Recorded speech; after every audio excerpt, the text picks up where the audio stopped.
Here are some thoughts on a little story that human resource people like to put out there every now and then.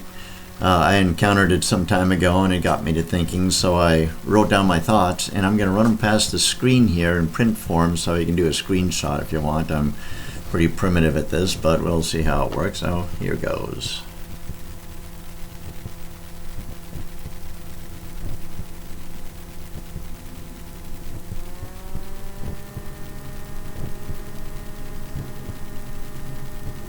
Okay, I don't know how well that worked, but I'm going to read it to you now.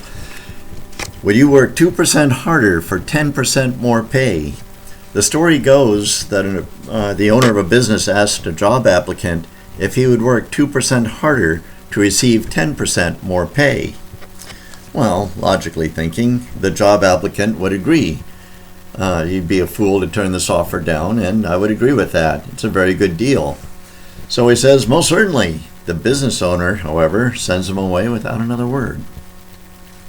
However, a wise job applicant would say, no, I'm already giving you 100%, or plan to. It's impossible to give anything more. The business owner smiles approvingly and hires the guy. However, a wiser and smarter job applicant would say, yes, I most certainly would. And this is how I will not only work harder, but I will exceed your expectations. 100% is 100% if we're talking about apples and only apples.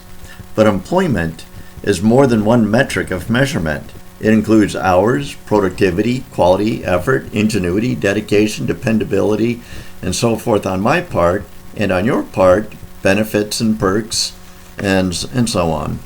So, for example, I can easily give you 3% more of my labor off the clock, a few minutes here and a few minutes there to finish up an assignment, and I've already exceeded your expectations.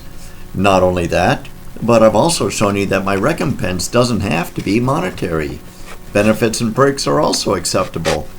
The business owner is elated and hires the guy enthusiastically. Okay, however, the wisest, smartest, and most insightful job applicant would then say, well, hold on there a minute. First, it's a trick question you gave me, and that isn't fair to me or even fair to you. Without a doubt, that litmus test has caused you to reject many perfectly fine candidates. Working a little harder can be defined several different ways. Secondly, it reveals to me that you think human labor can be measured so precisely that 2% can be documented. I would dare say that this is impossible for the great majority of human activity. Thirdly, no one, absolutely no one, functions at 100% for even an hour.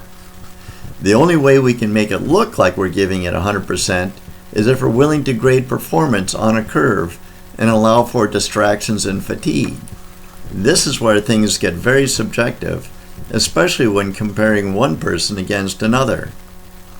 Lastly, this question, this tactic, makes me think you're very full of yourself, very clever, a penny-pinching miser, a very tough and demanding person to work for, probably even to get along with. Good day, sir. Good luck with that. Thank you.